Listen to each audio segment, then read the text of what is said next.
황동규 시인의 시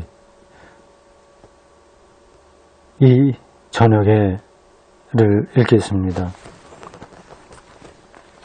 16번째 시간이군요.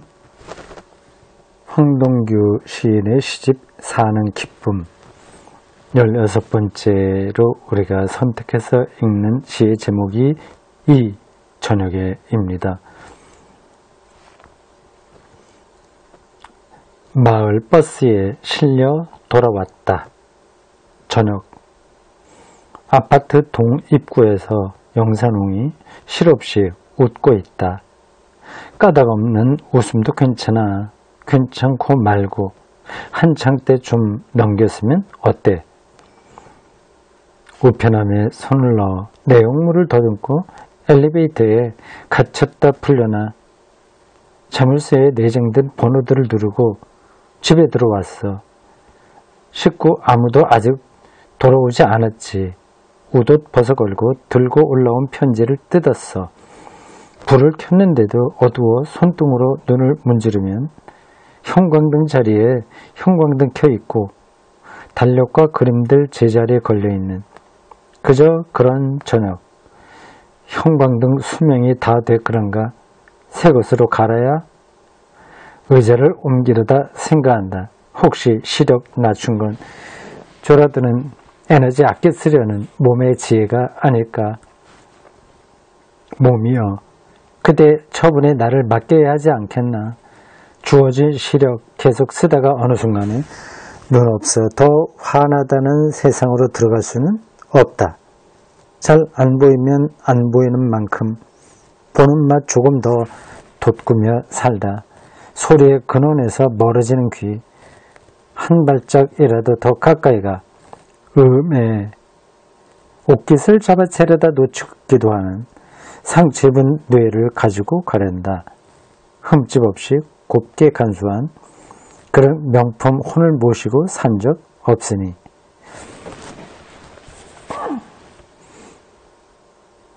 세 연으로 되어 있는 시입니다.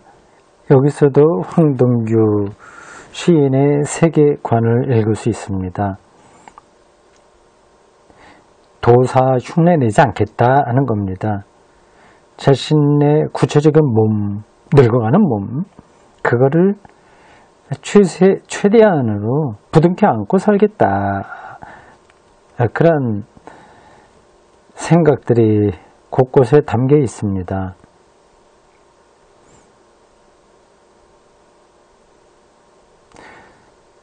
첫째 연 봅니다.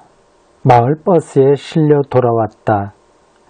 점 찍고 저녁, 콤마 이렇게 첫 행입니다.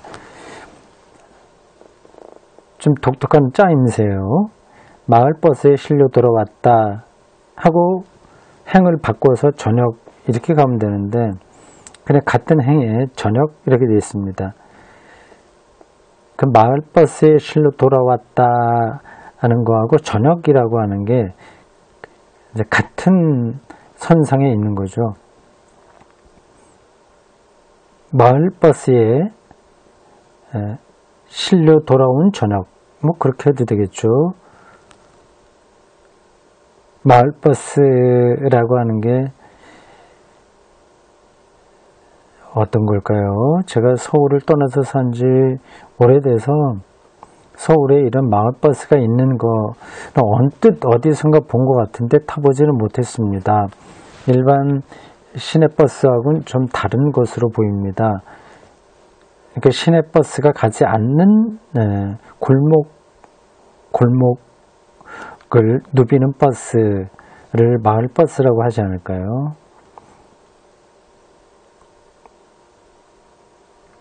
아파트 동 입구에서 영산홍이 실없이 웃고 있다. 때는 저녁이고 마을버스에 자기 차를 운전한 게 아니라 마을버스에 실려 돌아온 거예요. 그 보통 기동력이 있고 젊은 사람들은 다 자기 차를 운전하죠. 근데 이분은 그렇지 않습니다. 삶이 후반부로 몰려있는 그런 느낌도 여기 있습니다. 영산홍이 실없이 별로 화나지는 못한 것 같아요. 힘이 없는 걸까요? 까닭 없는 웃음도 괜찮아. 실없는 것처럼 보이는데 뭐 그것도 괜찮다. 괜찮고 말고를 다시 한번 반복합니다. 괜찮다. 강조하고 있습니다. 이번에 시에 밑바닥에 깔리는 그런 세계관입니다. 괜찮다. 아파도 좀 되고 늙는 거 다 좋고 혈관이 서걱서걱 되듯이 얼음이 서걱서걱 되듯이 그래도 괜찮다. 그게 오히려 혈관 속에 있는 때를 벗겨주는 거 아니냐. 그런 식으로 보고 있습니다. 한창 때 좀 넘겼으면 어때? 연산홍이 한창 때를 넘겨서 실없이 웃는 것으로 보였는가 봅니다. 요게 이제 한연입니다. 시인의 귀가길의 한 풍경입니다. 우편함에 손을 넣어 내용물을 더듬고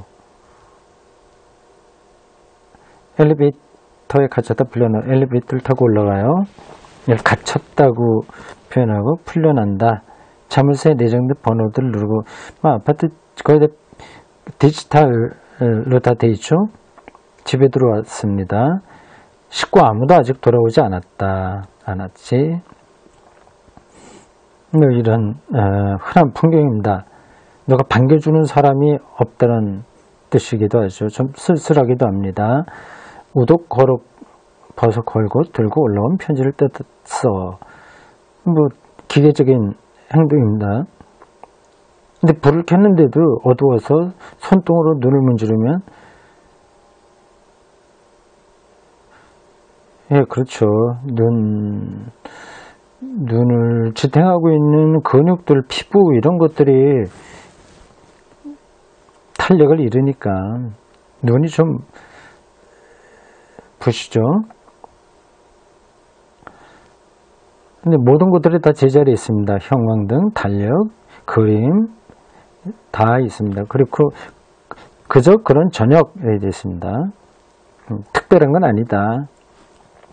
영산홍도 뭐 그렇게 실없이 웃고 있는 그저 그런 모습, 집에 들어왔어도 이제 늘 흔한 그런 저녁입니다.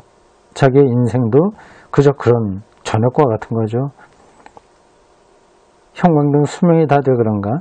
형광등이 자꾸만 눈에 밟힙니다. 눈이 부신 건지 아니면 너무 흐리게 보인다는 건지요. 새 것으로 갈아야 되나 그런 생각을 했습니다. 새 것이 있는 것 같아요. 스페어로 형광등을 집에 좀 놔둔 것 같습니다. 그 새 것으로 가려면 의자에 올라가야 되니까 이게 식탁에 있는 의자일 수도 있겠죠. 옮겨놓고 이제 형광등을 새 것으로 가를까 하다가 그럴 거 뭐 있냐 하는 거죠.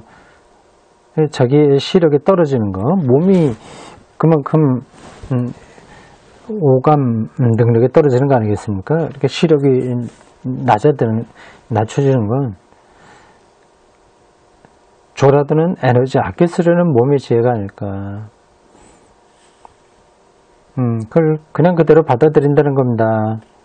그러니까 이 사람이 형광등 가려다가 그만둔 거죠. 좀 흐리면 어때? 잘 안 보이면 어때? 시력이 낮아져서 그런 건데 그건 뭐 어떠냐 하는 거죠. 오히려 그거는 에너지를 세이브하는 거다. 그렇게 받아들입니다.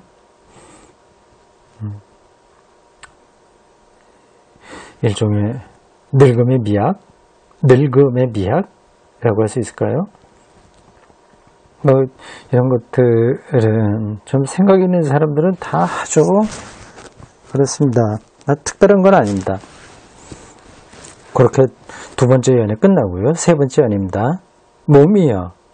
이제 몸에 직접 말을 거네요. 첫 번째는 아파트 입구 들어가기 전 짧은 그 장면이 나왔고, 두 번째는 이제 아파트 안에 들어와서 방 안에까지 오는 그 과정을 얘기했고요.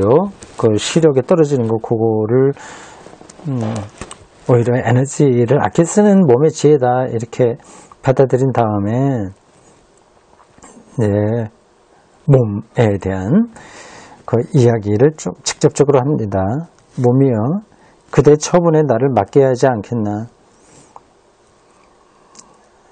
자기를 객관화해서 지금 바라보고 있습니다. 주어진 시력 계속 쓰다가 어느 순간 눈 없어도 화나다는 세상으로 들어갈 수는 없다.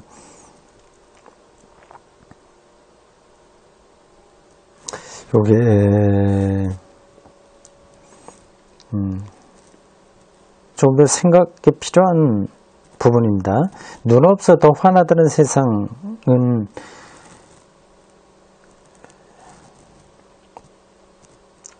어떤 깨달음의 세계를 가리키는 거죠. 선승, 선의 세계라고 할 수 있습니다. 눈이 없으면 더 화나다. 그걸 느끼는 겁니다. 그거 가능하죠. 보지 못하는 사람들은 다른 거를 더 세밀하게 느낍니다.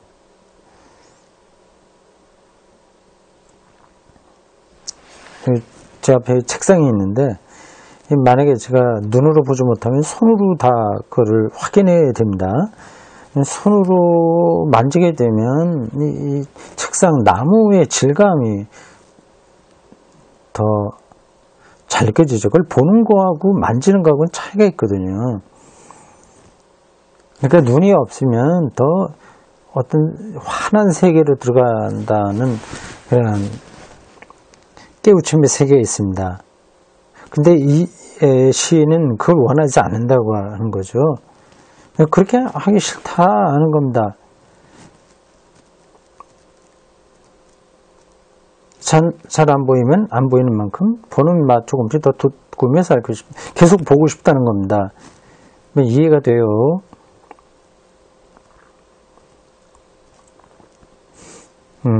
가능한 대로 더 보는 맛을 더 많이 느끼고 싶다고 하는 겁니다. 소리의 근원에서 멀어지는 게 눈에 보이는 것만 아니라 듣는 것도 또 어려워지죠.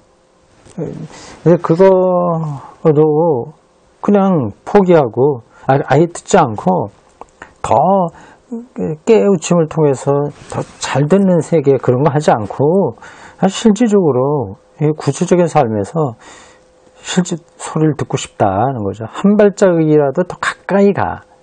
소리의 근원에 조금이라도 더 가. 음의 옷깃을 잡아채려다 놓치기도 하는 음의 옷깃이에요.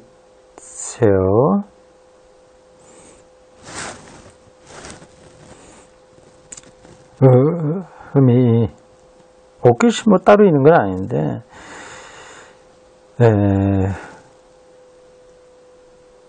옷깃이 없으면 안 되죠. 옷깃이 없어도 옷은 옷인데, 그래도 옷깃이 있어야 옷의 모양이 나죠.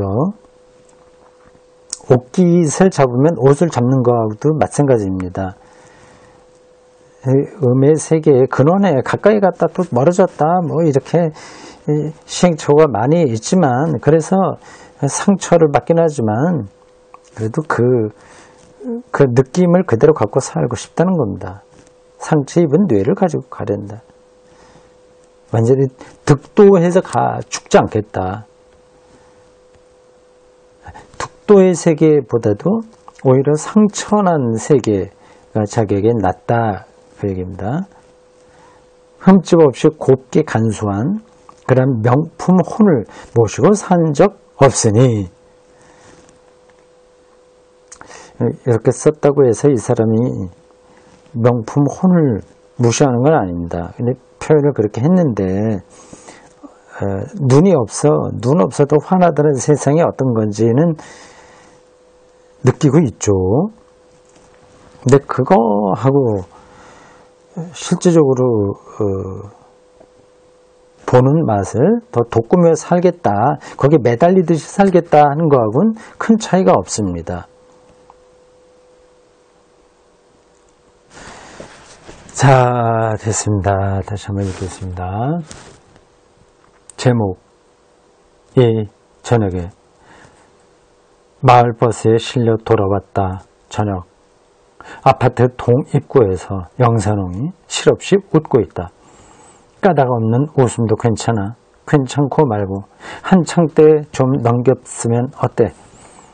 우편함에 손을 넣어 내용물을 더듬고 엘리베이터에 갇혔다 풀려나 자물쇠에 내장된 번호들을 누르고 집에 들어왔어. 식구 아무도 아직 돌아오지 않았지. 우도 벗어걸고 들고 올라온 편지를 뜯었어. 불을 켜는데도 어두워 손등으로 눈을 문지르면 형광등 자리에 형광등 켜있고 달력과 그림들 제자리에 걸려있는 그저 그런 저녁. 형광등 수명이 다 돼 그런가 새 것으로 갈아야 의자를 옮기려다 생각한다. 혹시 시력 낮춘 건 졸아드는 에너지 아껴 쓰려는 몸의 지혜가 아닐까. 몸이여, 그대 처분에 나를 맡게 해야 하지 않겠나. 주어진 시력 계속 쓰다가 어느 순간 눈 없어 더 화나다는 세상으로 들어갈 수는 없다.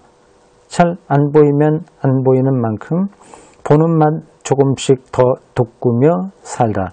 소리의 근원에서 멀어지는 귀 한 발짝이라도 더 가까이 가 음의 옷깃을 잡아채려다 놓치기도 하는 상처 입은 뇌를 가지고 가련다.